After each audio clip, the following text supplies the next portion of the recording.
ராஜாவாக வரவேற்ற அதே மக்கள்தான் சில நாட்களிலே அவரை சிலுவைக்கு அனுப்பினார்கள். ஏன்?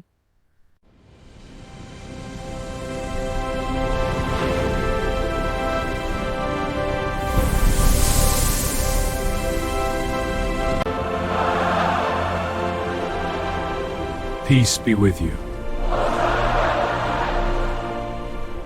The kingdom of God is near. இன்னைக்கு குருத்தோலை ஆயிரு. எருசலேம் மக்கள் இயேசுவை ஓசுனனான ஆராரத்தோடு வரவேற்றாங்க.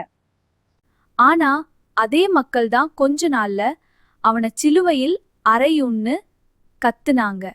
நம்ம அன்பும் அப்படித்தாமா. வசதி வரும்போது கடவுளை புகழ்றோம், கஷ்டம் வரும்போது அவர்களை தூத்துறோம்.